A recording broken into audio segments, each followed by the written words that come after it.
काय असते हे पुष्पौषधी, कुणी शोधून काढली, कशी काम करते आपल्या शरीरावरती? डॉक्टर एडवर्ड बाख जे 1930 साली त्यांनी लंडनमध्ये ही औषध चिकित्सा पद्धती शोधून काढली. बरोबर. प्रत्येक माणूस वेगळा आहे. दोन जुळ्या भावांमध्ये सुद्धा स्वभावात जमीन आसमानाचा फरक आहे, तर यांना एकच औषध देऊन चालणार नाहीये. ते वेगळे पण काय आहे पुष्पौषधीची, किंवा ही वेगळी का आहे पद्धत? ही सायकोसोमॅटिक डिसीजेस म्हणजे मनोकायिक विकारांमध्ये काम करते. मुलं मोठी झाली की चिडचिड करतात, काही मनासारखं दिलं नाही की आदळापट करायची, जमिनीवर लोळायचं, हट्टीपणा करायचा. अशा वेळी पण आपण औषध त्यांना देऊ शकतो. चिडचिड करणं, रागावणं, आपण ज्याला ओसीडी म्हणलो, परफेक्शन म्हणलो, या सगळ्या गोष्टी प्रत्येक घरात चालतात आणि यानं मन अस्थिर होतात, कुटुंब अस्थिर होतं आणि आपण रोगाकडे जातोय. ऍब्सोल्युटली. भीती बसलेली असते, यासाठी मिम्युलस हे औषध आहे. तर मिम्युलस हे औषध तुमची भीती घालवण्याचं काम करतं. तसं पुष्पौषधीमध्ये किती औषध आहेत? पुष्पौषधीमध्ये एडवर्ड बाख यांची जी औषधं आहेत ती 38 औषधं आहेत. सीता मातेला ज्या अशोकवनात ठेवलेलं होतं, ती जी अशोकाची फुलं आहेत ती उदासी दूर करायला मदत करतात. कुठल्या कुठल्या आजारांवरती हे पुष्पौषधी काम करतात?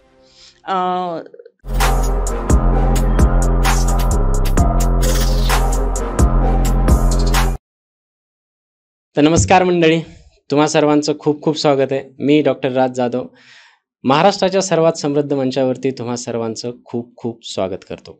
तुकाराम महाराजांचा एक अभंग आहे की मन करारे प्रसन्न सर्व सिद्धीचे कारण. वर्ल्ड हेल्थ ऑर्गनायझेशनचा हवाला देऊन सांगायचं झालं तर 90% diseases are psychosomatic in its origin, असं वर्ल्ड हेल्थ ऑर्गनायझेशन सांगतं. म्हणजे तुम्हाला झालेल्या आजारांपैकी 90% आजार हे तुमच्या अस्थिर मनापासून उत्पन्न झालेले आहेत किंवा तिथे जन्मलेले आहेत. मानसिक आजाराचं प्रमाण आजच्या काळामध्ये खूप जास्त वाढलेलं आहे. National mental health survey of India यांचा हवाला द्यायचा झाला तर ते सांगतात की 10 ते 12% इंडियन्सला, अडल्ट इंडियन्सला मानसिक आजार आहेत. मग बाकी आपल्याला हे कसं तरी वाटतंय, उगीचच करमत नाही, उगीचच उदास वाटतं, किंवा छोटे छोटे अँझायटी डिप्रेशनवाले केसेस तर खूप जास्त वाढलेले आहेत.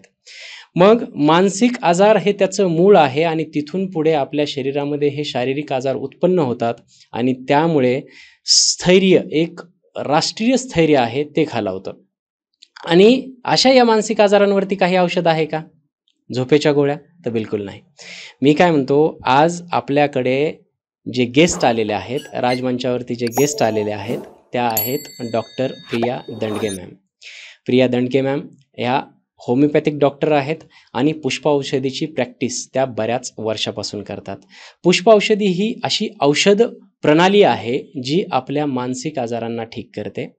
वरून तुमचे स्किनचे आजार असतील, लहान मुलांमध्ये, मोठ्या अडल्ट्समध्ये, महिलांमध्ये विशेष करून या औषधीचा फार परिणाम दिसून येतो. आणि ही औषधी कशी काम करते, या सर्व प्रश्नाची उत्तरं, कुठल्या कुठल्या आजारावरती काम करते, या सर्व प्रश्नाची उत्तरं जाणून आपण आज डॉक्टर प्रिया दंडगे मॅम यांच्याकडून घेणार आहोत.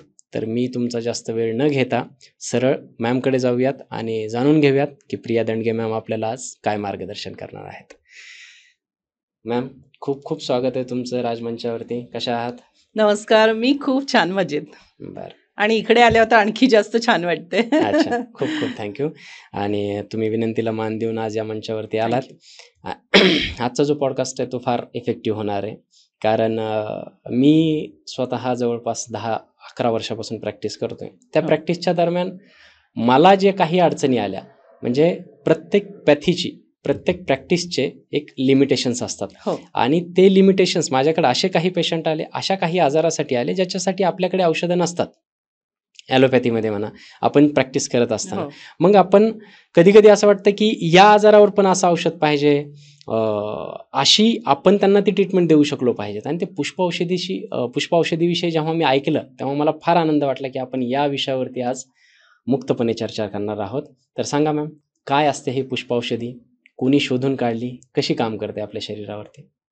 पुष्पौषधी चिकित्सा किंवा ही जी औषधं आहेत जी फुलांपासून बनलेली आहेत, डॉक्टर एडवर्ड बाख जे 1930 साली त्यांनी लंडनमध्ये ही औषध चिकित्सा पद्धती शोधून काढली. बरोबर. ते स्वतः MBBS होते, बॅक्टेरियोलॉजिस्ट होते. हम्म. आणि ते ज्या प्रकारची प्रॅक्टिस करत होते त्यामध्ये त्यांना समाधान वाटत नव्हतं. हम्म. त्यांना असं वाटायचं की रुग्णाचा सर्वतोपरी विचार होणं, पूर्णतः पेशंट म्हणून विचार होणं, आपण रोगाला ट्रीट न करता रोग्याला ट्रीट करणं हे आवश्यक आहे. बरोबर. याच दरम्यान ते होमिओपॅथीचे जनक डॉक्टर सॅम्युअल हॅनिमन यांच्या ऑर्गॅनन ऑफ मेडिसिन ही जी मेडिसिनची फिलॉसॉफी आहे त्याच्या संपर्कात आले, प्रभावित झाले आणि मग त्यांचं विचारमंथन सुरू झालं. त्यामधून जे त्या लंडनमध्ये राहत होते तिथले जे वेगवेगळ्या एरिया होते त्या एरियामध्ये जी फुलं यायची त्या काही निवडक फुलांपासून त्यांनी औषधं तयार केली.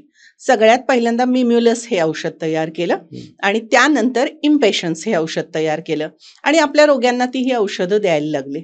मुख्यतः कशासाठी द्यायला लागले, यामागे त्यांचं काय विचार काय होता, थॉट काय होता, तर फुलं हा एक निसर्गाचा उन्मुक्त असा आविष्कार आहे. बरोबर. फुलं आवडत नाही तसा माणूस विरळाच आहे. म्हणजे अगदीच. कुठलं ना कुठलं तरी फुल आपल्याला फुलं आवडतं. आवडतं, त्याचा गंध आवडतो, रूप आवडतं, रंग आवडतो. आणि या फुलांमध्ये निसर्गतः माणसाला बरं करण्याची ताकद आहे. या फुलापासूनच फळ बनतं, म्हणजे पुनरुत्पादन जे वनस्पतींचं होतं ते फुलांपासून होतं. आणि त्यामुळे यामध्ये असे औषधी गुणधर्म त्या झाडाचे सुद्धा सामावलेले आहेत. हा विचार घेऊन त्यांनी प्रत्येक फुलापासून औषध तयार केलं आणि ही औषधं दिली, त्या केसेस लिहिल्या. मग या प्रवासात त्यांना अनुयायी भेटले आणि मग ही पॅथी मोठी होत गेली. जवळजवळ आता 100 वर्ष होत येतील. डॉक्टर एडवर्ड बाख किंवा बॅच म्हणतात, फ्लॉवर थेरपी, पुष्पौषधी चिकित्सा पद्धती. बरोबर. काय गरज आहे समाजाला आज इतक्या सगळ्या औषध पद्धती असताना सुद्धा, म्हणजे ॲलोपॅथी आहे, होमिओपॅथी आहे, हे होमिओपॅथीचीच एक ब्रँच समजली जाते, तरी सुद्धा बाकीच्या एवढ्या पथीज असताना युनानी आहे, हे आहे, पुष्पौषधीचं असं विशिष्ट वैशिष्ट्य ज्याला आपण म्हणू शकतो ते वेगळे पण काय आहे पुष्पौषधीची, किंवा ही वेगळी का आहे पद्धत? पुष्पौषधी सगळ्यांपासून वेगळी का आहे, तर ही सायकोसोमॅटिक डिसीजेस म्हणजे मनोकायिक विकारांमध्ये काम करते. यामध्ये मनाला जास्त महत्व दिलं जातं. मगाशी तुम्ही उल्लेख केलात की 90% diseases are having mind, origin in mind. Okay, yes, psychosomatic आहे.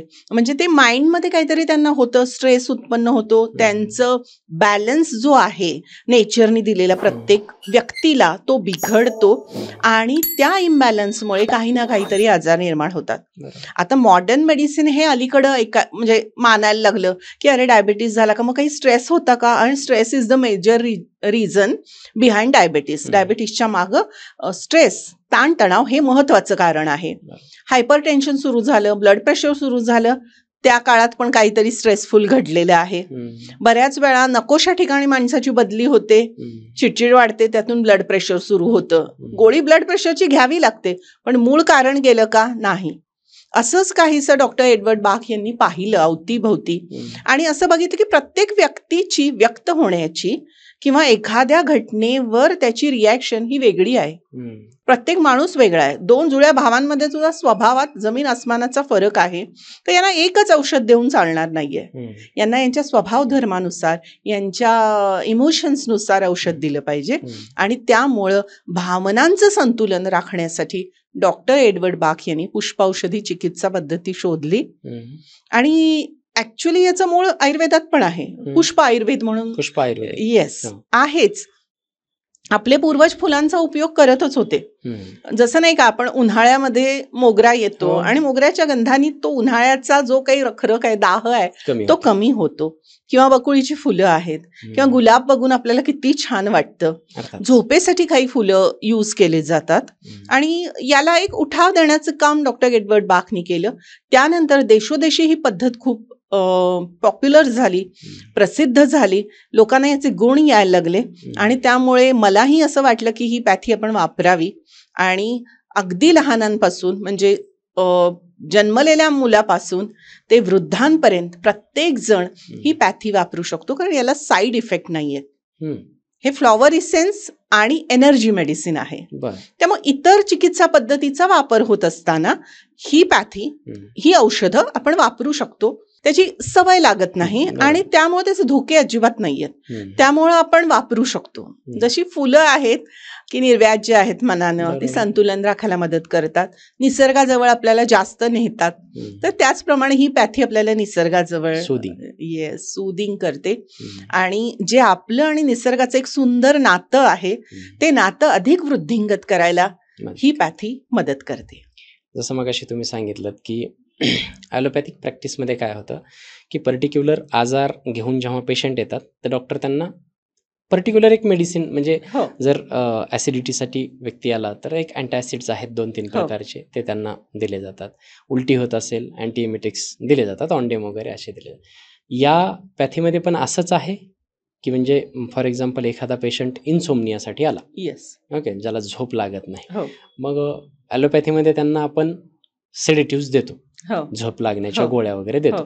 तसं इथे प्रत्येक झोप न लागणाऱ्या व्यक्तीला तीच गोळी आहे की तेच मेडिसिन आहे का वेगवेगळे आहेत? वेगवेगळं आहे. आणि हे- व्यक्तीच्या हा. स्वभाव धर्मानुसार बरं. तुम्ही त्यांना मेडिसिन देऊ शकता. दुसरी गोष्ट की अगदी पेशंट स्वतः नाही आला हम्म, आणि त्याची फॅमिली जरी आली बरं. किंवा लहान मुलं आहे ते फारसं सांगू शकत नाही, मग त्याची आई बाबा कोणीतरी आपल्याला लक्षणं सांगतात, त्याच्यावरनं पण आपण औषध देऊ शकतो. हम्म, प्रत्येकासाठी वेगळं औषध आहे. 4, 5, 6, 7 औषधांचं कॉम्बिनेशन करून ही औषधं दिली जातात. हम्म, होमिओपॅथीची जशी दिली जातात ग्लोब्युल्सच्या स्वरूपात बरोबर. गोळ्या आणि त्याच्यामध्ये आपला मेडिसिनल आपण इसेन्स टाकतो, हम्म. किंवा मग लिक्विड पण दिलं जातं. Direct dilution. Yes, direct dilution आपण पाण्यातून घेऊ शकतो. ओके. दिवसातून 4 वेळा घ्यायचं आहे हे. होमिओपॅथी सारख्याच याच्यात पण पोटेन्सीज आहेत? नाही, पोटेन्सी नाहीये ओके. याच्यामध्ये. फक्त 30 ही एकच पोटेन्सी आहे, अनेक अशा वेगवेगळ्या पोटेन्सी पोटेन्सीज नाही. नाहीयेत. म्हणजे तीच पोटेन्सी अगदी जन्मलेल्या बाळालाही चालू Yes. शकेल हो आणि 80 वर्षाच्या वृद्ध हो व्यक्तीला हो, सुद्धा चालू हो, शकेल, हो. असं आहे हो, असंच आहे. त्याच्यामध्ये. बरं, वा, ग्रेट. म्हणजे एकतर एक औषध लहान मुलालाही चालतं आणि येस, म्हाताऱ्या व्यक्तीला सुद्धा चालतं, वरून त्याचे साईड इफेक्ट्स नाहीत आणि मग याची इफेक्टिव्हिटी कुठे असं कमी जास्त होत नाही कारण नाही. प्रत्येकाला डोस आपण 4 देतो. किती वेळ द्यायचं, अच्छा, हे त्याच्यावर तो किती अॅक्यूट डिसीज आहे, क्रॉनिक आहे. हम्म, आता तुम्ही इन्सॉम्निया म्हणला, निद्रानाश, बरोबर. याचं कारण काय आहे? तुमचं नुकतंच झालेलं ब्रेकअप आहे, Breakup. तुम्हाला धंद्यात कुठल्याही झालेलं नुकसान पद्धतीचा आहे, शॉक स्ट्रेस असू शकतो. हा शॉक स्ट्रेस आहे, भीती वाटते आहे, हम्म. अँझायटी आहे, हम्म, की तुम्हाला मेनोपॉजमुळे झोप लागत नाहीये, तुम्हाला हम्म. इतर कुठल्या औषधांचा साईड इफेक्ट आहे का, हम्म, हे काय आहे, हे केस घेऊन म्हणजे हम्म. विशेषतः मनाचे सिम्पटम्स, हम्म. मनाचा धांडोळा घेतल्यानंतर हे आपण प्रिस्क्राईब. प्रिस्क्राईब करू शकतो. बरं, हे खूप छान पद्धतीने सांगितलं आणि जो मगाशी तुम्ही बोलता बोललात, परंतु प्रेक्षकांसाठी मला ते परत इलॅबोरेट करायला आवडेल की तुम्ही सांगितलं त्याची सवय लागत नाही. हो आता आपण सुरुवातीलाच प्रेक्षकांना सांगितलं की हे जे मानसिक आजार आहेत त्याच्यावरती स्पेशली खूप छान काम करतं. हो आणि आजकाल मीही प्रॅक्टिस करतो, तुम्हीही करत आहात, आपल्या दोघांनाही माहीत आहे की झोपेशी रिलेटेड, डिप्रेशन, अँझायटी यांच्याशी रिलेटेड जेव्हा पेशंट येतात तर मोस्टली सेडेटिव्स म्हणजे झोपेच्या गोळ्या आपण खरं, त्यांना खरं. प्रिस्क्राईब करतो. काउन्सिलरकडे काउन्सिलिंग आणि हो. झोपेच्या गोळ्या हा एकच उपाय, म्हणजे ते वेगवेगळ्या प्रकारचे असतात हो. पण त्यांचा एक गुणधर्म तोच असतो त्या हो. मेडिसिनचा.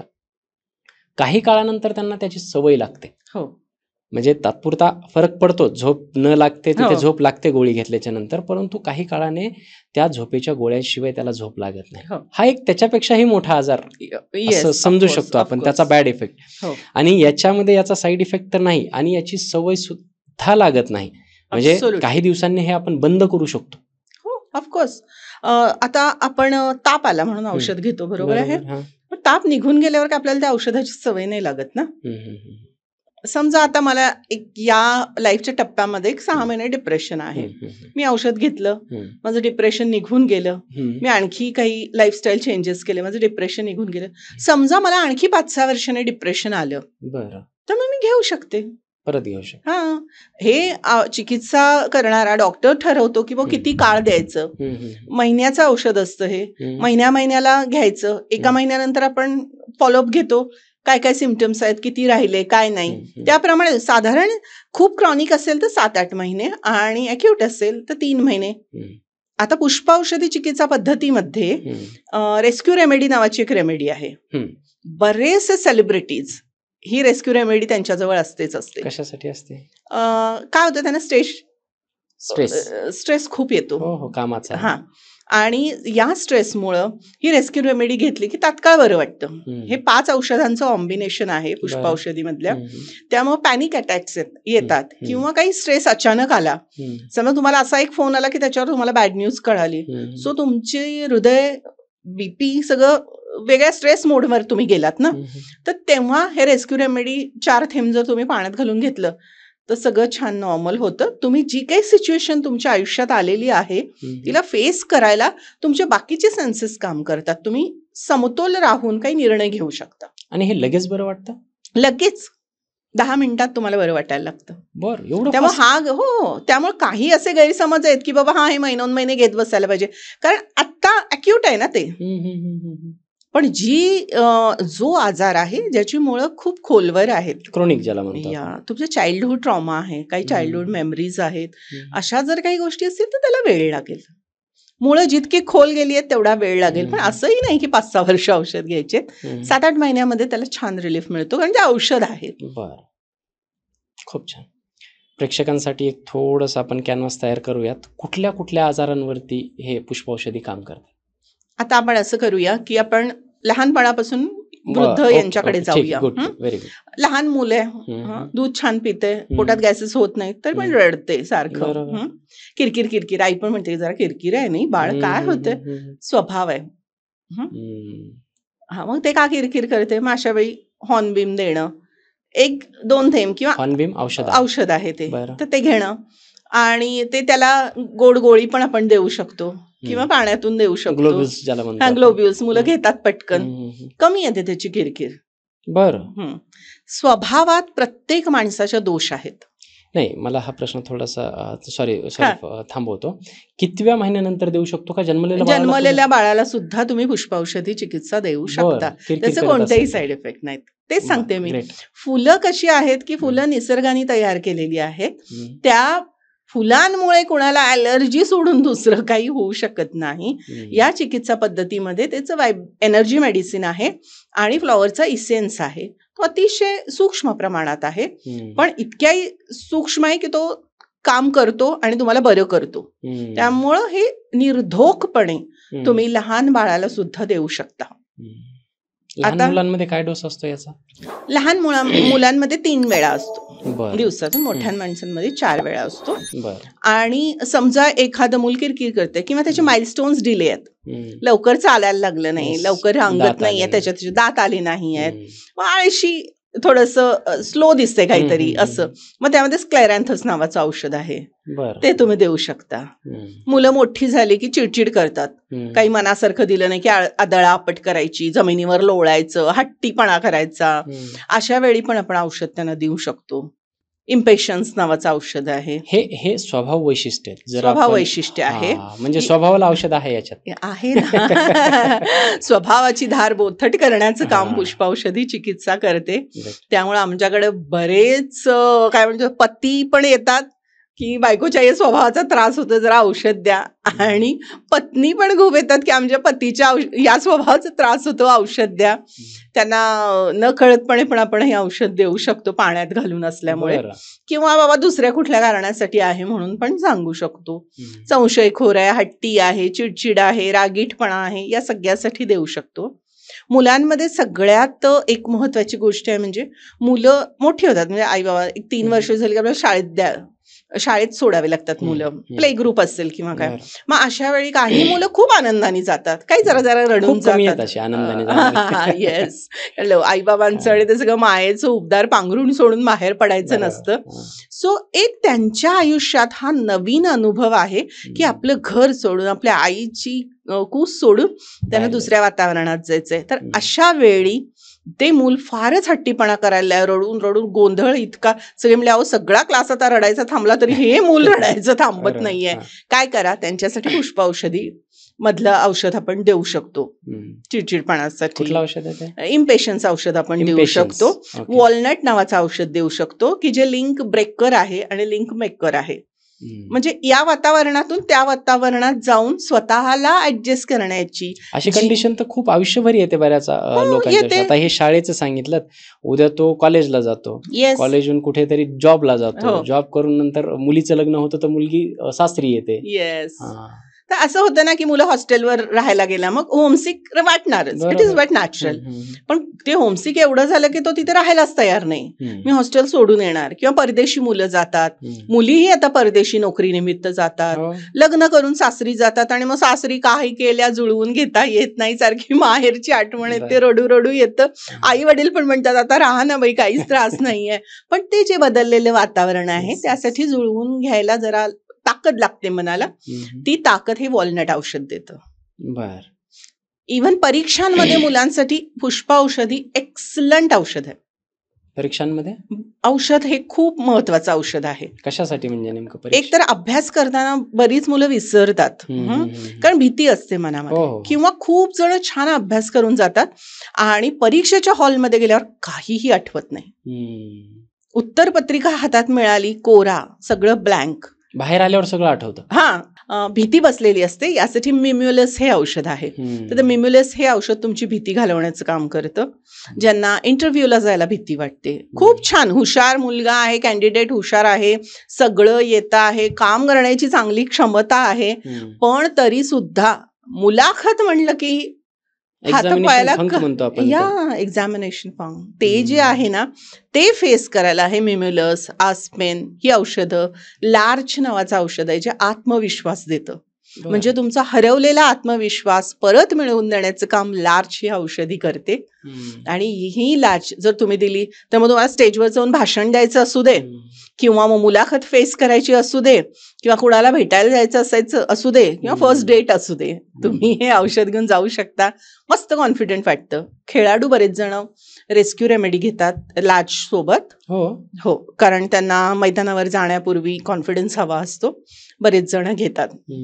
आणि यामुळे काय होतं की आहे तुमच्या मनामध्ये शक्ती, पण काहीतरी आपल्याला इम्बॅलन्स व्हायला लागले, आपण मॅच नाही करून घेऊ शकत आहे. ही औषधं तुम्हाला मदत करतात. एक छान मदतीचा हात पुष्प औषधी चिकित्सा पद्धती तुम्हाला देते.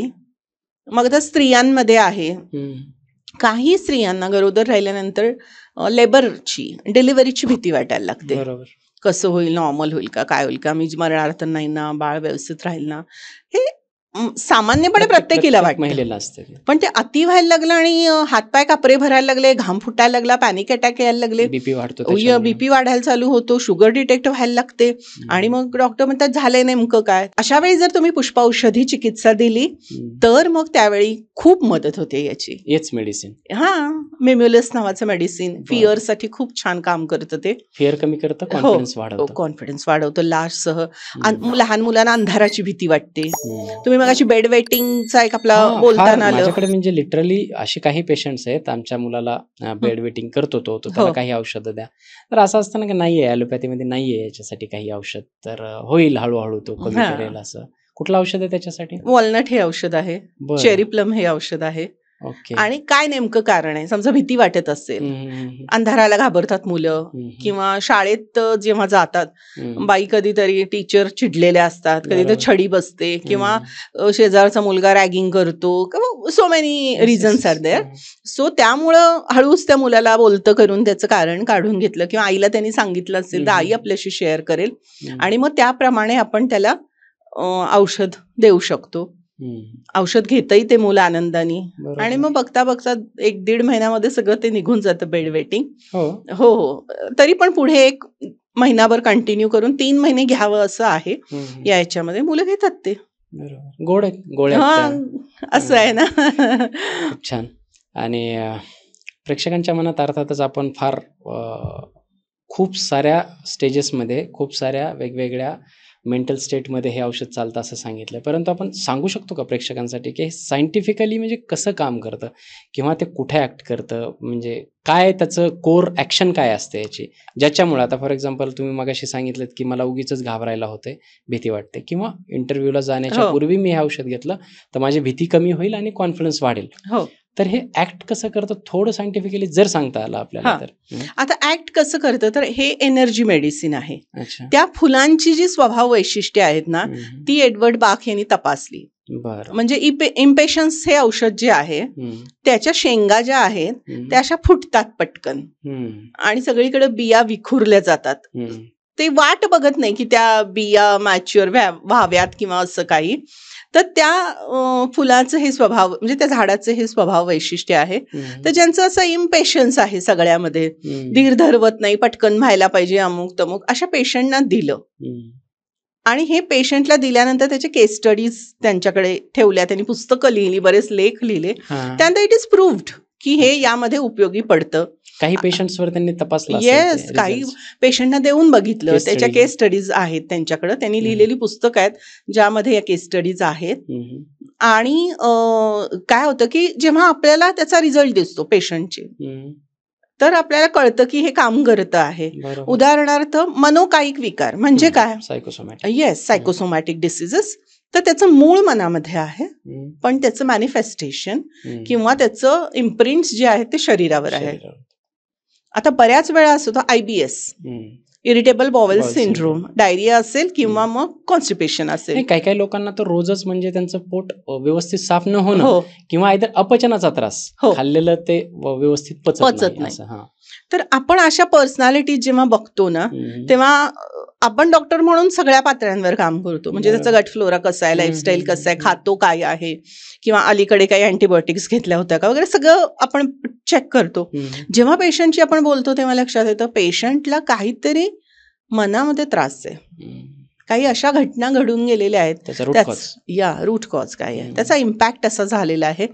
आणि बऱ्याचशा पर्सनॅलिटीज अशा असतात A++ पर्सनॅलिटीज, कुणाचं काहीही मी ऐकणार नाही, मी म्हणतो तेच खरं, माझ्या मताप्रमाणे सगळं झालं पाहिजे, आणि परफेक्शनिस्ट, हे असंच व्हायला पाहिजे, तू 7:30ला उठलंच पाहिजेस, हे आता 8च्या आत टेबल आवरून झालंच पाहिजे, 9च्या आत ते अमुक तयार झालंच पाहिजे, ऑफिसमध्ये असो, घरांमध्ये चालतंय, सगळं चालतं असं.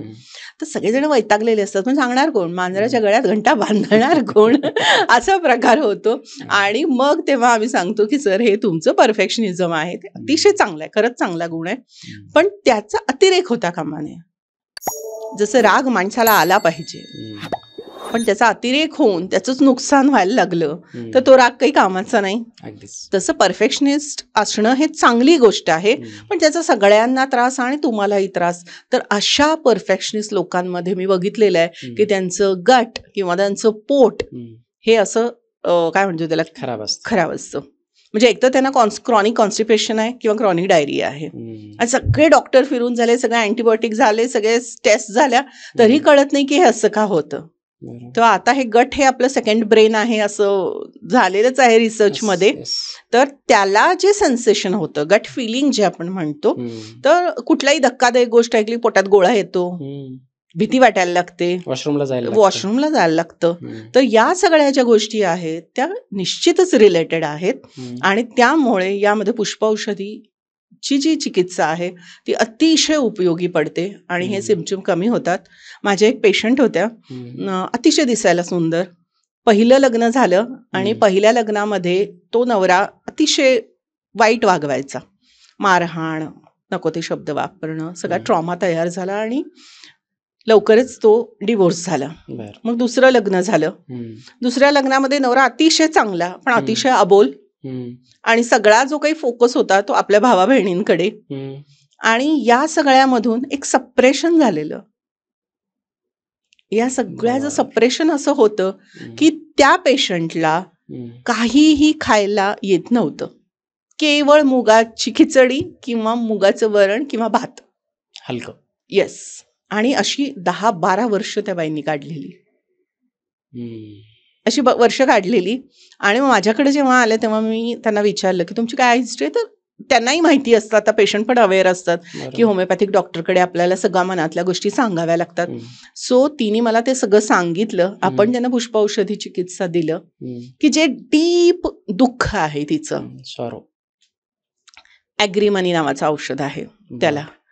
म्हणजे असं असतं ना, काही पेशंट येतात म्हणजे सगळं छान आहे हो, पण माहिती आहे का, माझ्या बहिणीच्या लग्नामध्ये ना माझ्या नवऱ्याचा मानपान केला नाही म्हणून माझा नवरा मधून रुसून आला, सगळीकडे खूप हे झालं हो. आणि आता म्हणजे तसं काहीच भांडण नाही झालं, पण ते खूप मनाला लागलं हो.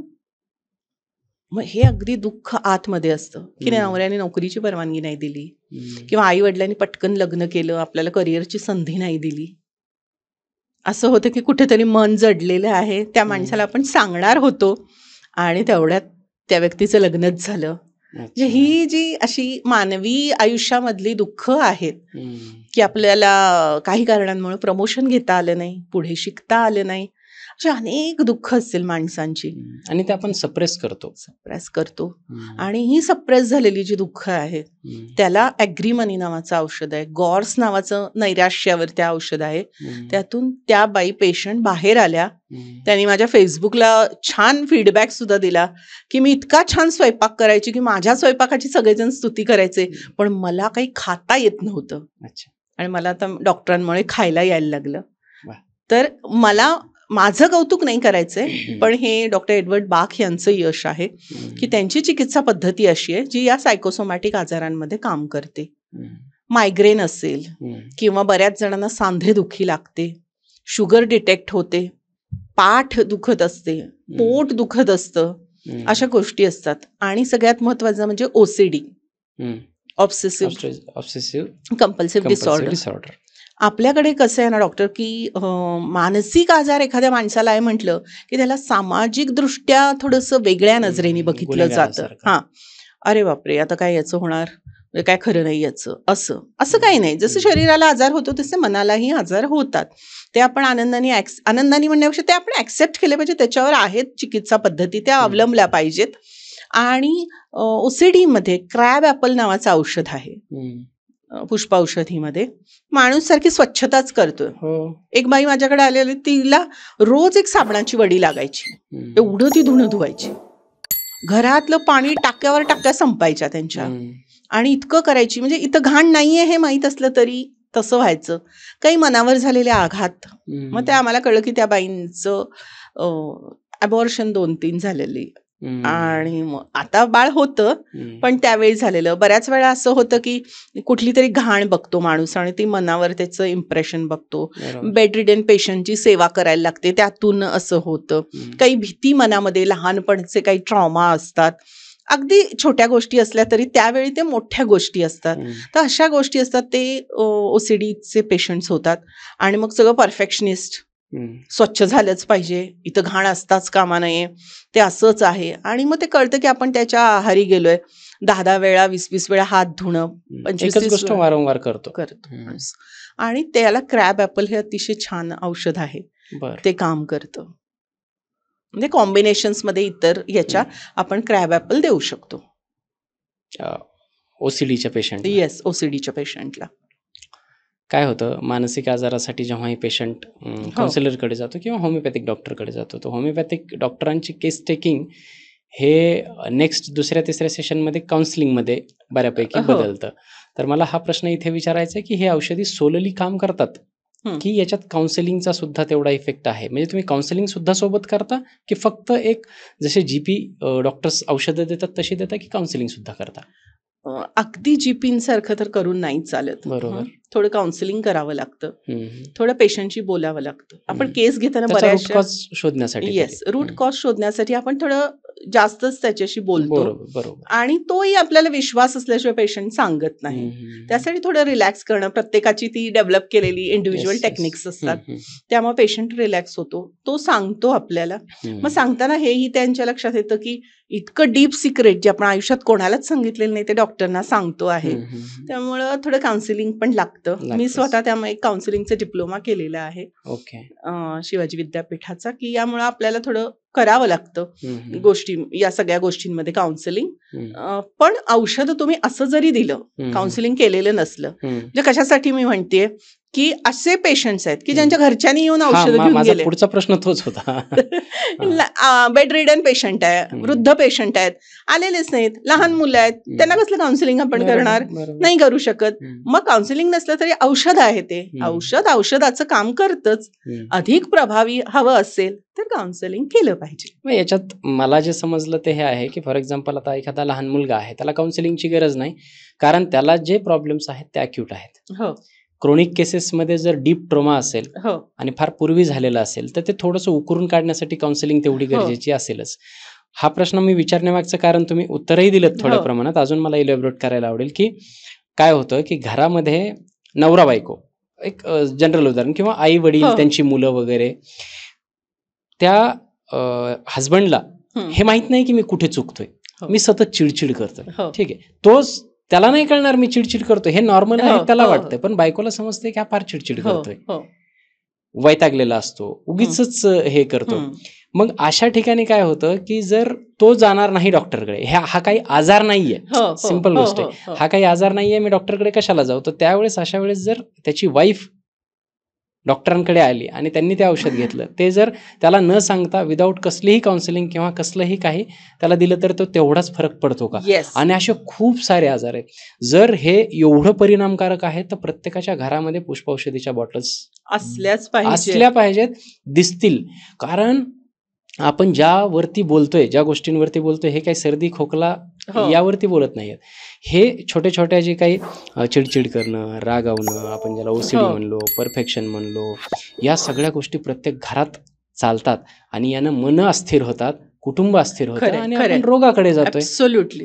तर हे फार महत्वाचं आहे. म्हणून मला तो प्रश्न विचारायचा होता की त्याच्या नकळत जर आपण त्याला औषधं दिली, तर त्याचा परिणाम तेवढाच होतो का, काही हो, पर्सेंट कमी अगदी होतो? अगदी. नाही न कळत दिलं तरी, म्हणून मी म्हटलं ना, औषध आहे, त्याचं हम्म. काम ते करणारच. हम्म. तर त्याचा परिणाम होतो आणि मग त्यालाही वाटतं की अरे आपलं जर आता बरं चाललंय, आपण जरा कमी चिडचिड करायला लागलोय हां, हां. आणि बीपी पण नॉर्मल आहे असं डॉक्टर सांगतात, अरे बीपी जरा नेहमीच चेक करणं चांगलं वाटतंय. असं शुगर तपासली तेव्हा ती पण थोडी आली आहे आटोक्यामध्ये.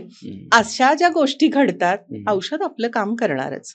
तुम्ही काउन्सिलिंग म्हणजे त्या पेशंटला सरळ द्या किंवा अशा मार्गाने द्या, तर ते परंतु काम थोड्या करतं. प्रमाणात का होईना, म्हणजे जर वाईफ आली तर हस्बंडची थोडीफार तरी हिस्ट्री आपण हो, जाणून हो. घेण्याचा प्रयत्न केलाच पाहिजे, कारण परफेक्ट औषध वेगवेगळे आहेत. हो, हो. होमिओपॅथीमध्ये जसं मला थोडक्यात थोडंफार माहिती आहे, ते जवळपास 3000च्या वरती औषध आजपर्यंत शोधली गेलेली आहेत. तसं पुष्पौषधीमध्ये किती औषधं आहेत? पुष्पौषधीमध्ये एडवर्ड बाख यांची जी औषधं आहेत, ती 38 औषधं आहेत. हा, बरं. ती 37 औषधं आहेत, ती फुलांपासूनची आहे. 38वं जे आहे ते रॉक वॉटर म्हणून आहे. ओके. ते तिथला जो झरा होता त्याचं पाणी आणि त्याच्यापासून ते तयार केलेलं औषध आहे. बरं. आणि ही औषधं जी आहेत ती वेगवेगळ्या कॉम्बिनेशन, म्हणजे स्वभावाची जी वैशिष्ट्ये आहेत आपली, दोष म्हणू आपण, स्वभावातले दोष जे निर्माण झालेले आहेत त्याच्यावरून ती दिलेली आहे. बरं. तुमचे काही असे एक्सपिरियन्सेस आहेत फार, म्हणजे आता आपण ज्याच्यावरती बोलतोय ते स्वभावावरती बोलतोय, मग फार वेगवेगळ्या गोष्टीसाठी तुमच्याकडे पेशंट येत असतील, हे तर नक्कीच आहे. असे काही फनी, क्रेझी, सिरियस असे काही एक्सपिरियन्स आहेत जे शेअर करू शकतो आपण? सांगत बसलं तर खूप 5-6 तास काही एकदम जे लागतील. बेस्ट तुम्हाला वाटतात ते? येस. आमच्याकडे एक मुलगी येत होती आणि आधी ती स्वतः म्हणजे साधारण 22-23 वर्षांची मुलगी होती आणि ती हेअरफॉलसाठी यायला लागली. बरं. हेअरफॉल आहे वगैरे, म्हणजे ठीक आहे वगैरे, म्हणजे त्या ह्यानी झालं. मग नंतर एक दिवस त्यांनी मला दुसऱ्या-तिसऱ्या ह्याच्यात विचारलं की थोडं बोलायचं होतं. म्हटलं काय बोलायचं आहे, तर असं म्हणाली की बाबा माझं पहिलं लग्न झालं होतं, पण आमची त्या लग्नामध्ये खूप फसवणूक झाली. म्हणजे काहीतरी असं खूपच हे झालं, त्यामुळे मी महिन्याभरातच परत घरी आले.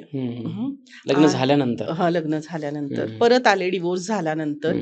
आणि आता असं झालंय की आणखी एक मुलगा माझ्या आयुष्यात आलेला आहे, पण मला कळत नाहीये की मी काय करावं. मी काय करावं, आता मला निर्णय घ्यायला प्रॉब्लेम येतो. परत चुकतोय की काय? मग सिरॅटो हे औषध आहे, स्क्लेरॅन्थस हे औषध आहे, ते दिलं आणि तिनं तो निर्णय घेतला. तो तिचा निर्णय अचूक पण निघाला आणि steel she is in contact with me आणि तिचं छान लाईफ सुरू आहे. मग अशा वेळी पेशंट जो असतो तो घरच्यांपेक्षा डॉक्टरवर विश्वास ठेवतो, औषधांवर विश्वास ठेवतो आणि असा निर्णय घेतो. बरेच स्टुडंट असतात जे परीक्षांसाठी येतात, काही आई वडील घेऊन येतात, 12वी सुरू झाली आहे, हिला काहीतरी एक सपोर्टिव्ह मेडिसिन द्या, घाबरते, व्यवस्थित अभ्यास करते पण लक्षात राहत नाही. किंवा एक पेशंट जी मुलगी होती ना, तिला परीक्षा आली म्हटलं ना उलट्या सुरू व्हायच्या. आणि मग काय तिला एक्झाम हॉलवर तुम्ही घेऊन जाणार, ती कसं लिहिणार, डिहायड्रेशन व्हायचं, असं व्हायचं आणि परीक्षा संपली नॉर्मल.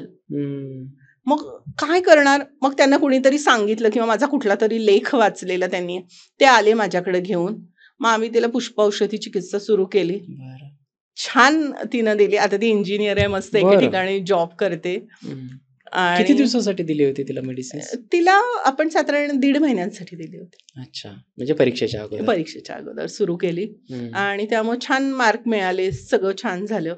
आणि असं होतं की हे एक मोठं समाधान डॉक्टरांना येतं की आपल्या औषधांमुळे कोणीतरी व्यवस्थित हे झालं. आणि एक होते गृहस्थ, खरं तर ते वेट लॉसला आले होते. बरं. माझं ओबेसिटी मॅनेजमेंट क्लिनिक आहे, तर वेट लॉससाठी आलेले. आणि ते आल्यावरच अशी मोठी रोबस्ट पर्सनॅलिटी आणि एका मोठ्या क्लास 1 ऑफिसर निवृत्त झालेले. आणि असंच आहे की बाबांना कोण सांगणार, सिंहाच्या जबड्यात हात कोण घालणार, असा सगळा प्रकार झालेला. ते माझ्याशी पण बऱ्यापैकी भांडतच होते की असं काय नाही आहे, हे नाही आहे, ते नाही, माझं वजन वाढलेलंच नाही आहे, अमुक तमुक असं. मग त्यांना वजन वाढण्यासाठी म्हणजे कमी होण्याचे औषध असलं तर द्यायचं, मी खाण्यापिण्यात कमी करणार नाहीये. म्हणलं ठीक आहे. मग एल्म हे त्यांच्यासाठी औषध आहे. हे A++ पर्सनॅलिटीज आहेत ना त्यांच्यासाठी. त्यांना एल्म हे औषध दिलं. थोडा मवाळपणा आला. मग म्हणाले ठीक आहे, आता मी डाएट करतो. बरं.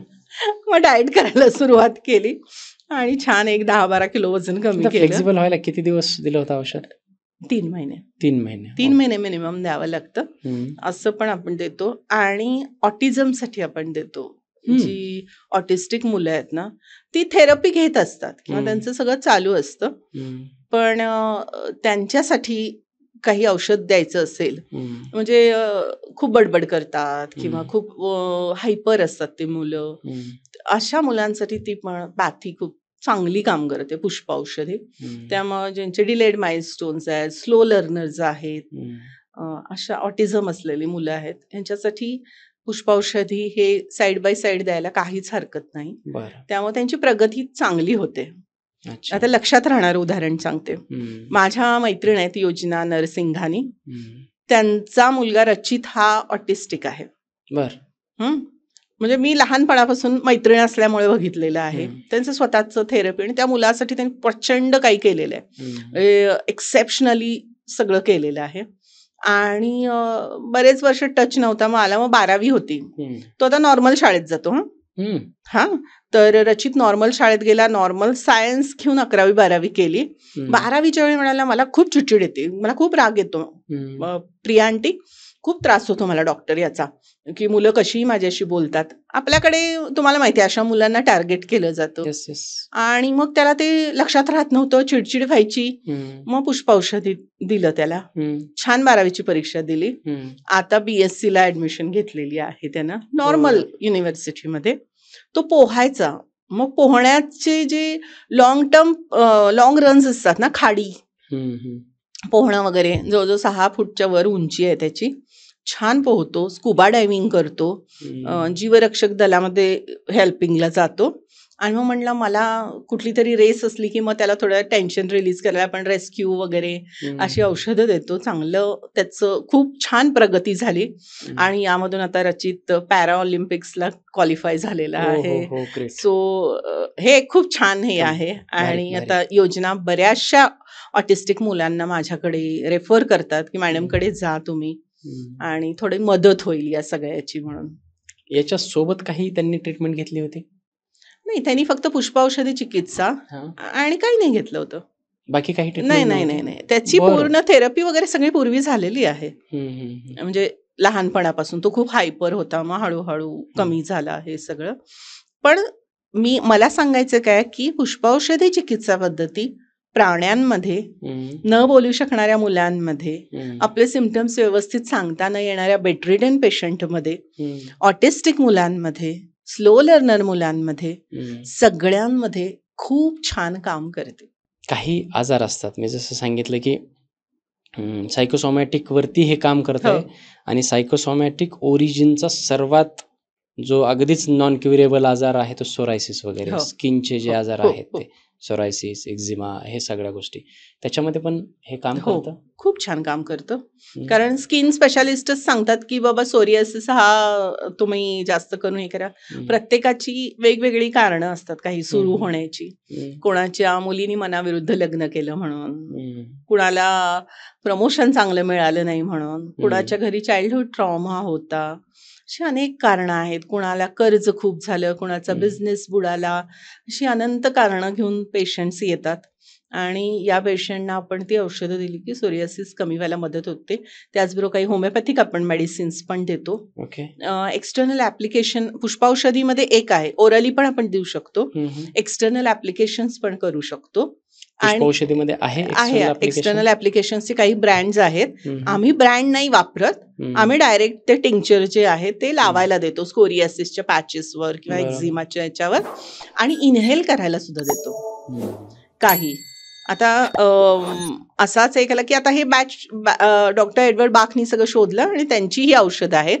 आता बरेचसे असे चिकित्सक आहे जे भारतीय फुलं सुद्धा अशा प्रकारे वापरतात, स्वतःहून भारतीय फुलांचे इसेन्स करून वापरत आहेत. त्याच्यावरची बरंच साहित्य पण उपलब्ध आहे आणि मी पण आता या भारतीय फुलांचा अभ्यास करून करायला लागली आहे की गोकर्णाचं जे फूल आहे त्याचा चहा बनवणं, चहा म्हणजे सरबत बनवणं, किंवा हिबिस्कस जास्वंदाचा चहा, पळसाचा चहा, या सगळे चहा तुम्हाला एकदम टेन्शन रिलीज करायला, स्ट्रेस लेवल कमी करायला, छान झोप येण्यासाठी हे मदत करतात.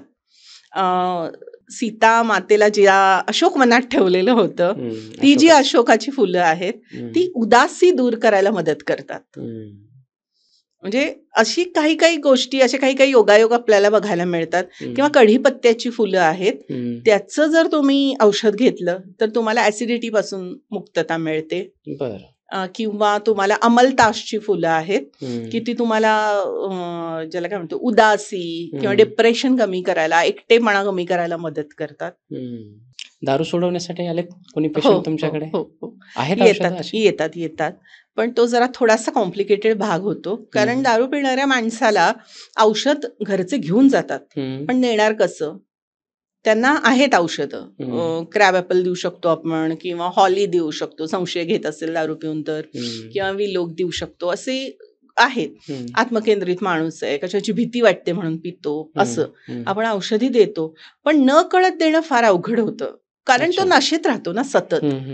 आणि अल्कोहोल ड्रिंक घेऊन झोपून राहिलेल्या माणसाला ती घरचे लोक, म्हणजे practically it is not possible काही वेळा. पण जे स्वतःहून जर आलं असेल व्यसन सोडवण्यासाठी तर पुष्पौषधी निश्चित मदत करते. कारण बरेच जे अल्कोहोलिक पेशंट असतात ते भीती असते कशाची तरी, म्हणजे जो नकोसा प्रसंग आयुष्यामध्ये घडला आहे त्याला ताठ मानेने किंवा निधड्या छातीने फेस करण्याची त्यांची तेवढी कमकुवत मन असतं त्यांचं, म्हणजे करू शकत नाही, तेवढं कणखर मन नसतं.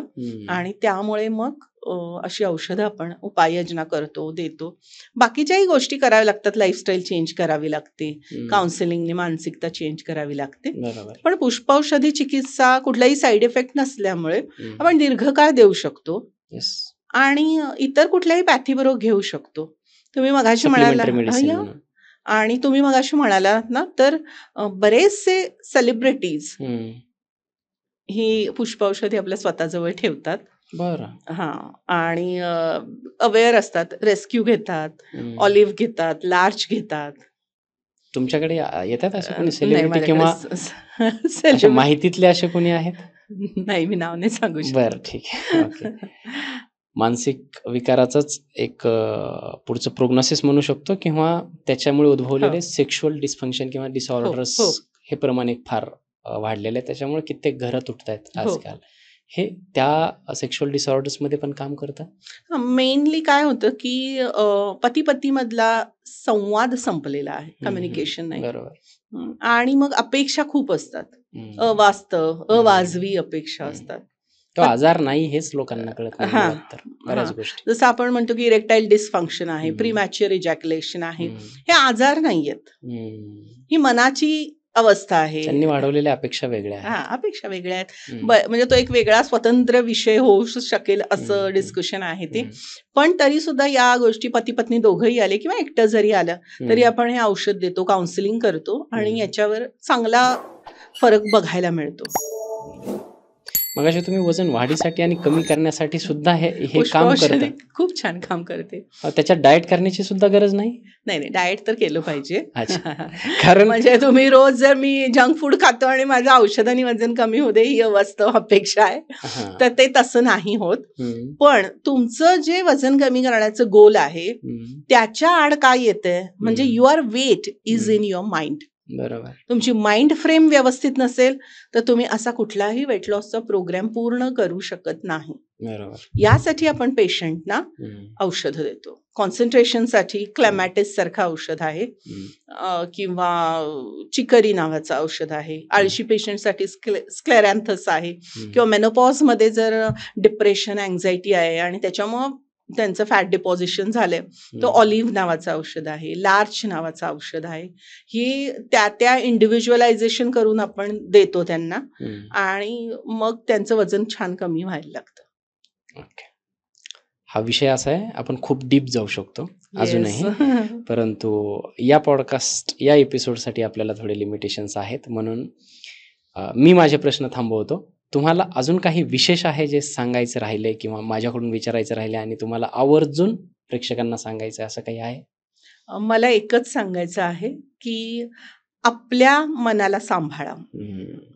आपलं मन जे आहे ते खूप व्यामिश्र आहे, म्हणजे कॉम्प्लेक्स्ड गोष्ट आहे, आणि त्यासाठी तुम्हाला कोणताही असा स्वभाव दोष निर्माण झाला, तुम्हाला डिप्रेशन येऊ दे, तुम्हाला स्ट्रेस येऊ दे, कोणाचा खूप मत्सर वाटू दे, असं काहीही झालं, भीती वाटायला लागू दे किंवा अँझायटी डेव्हलप होऊ दे, प्लीज कोणाशी तरी बोला.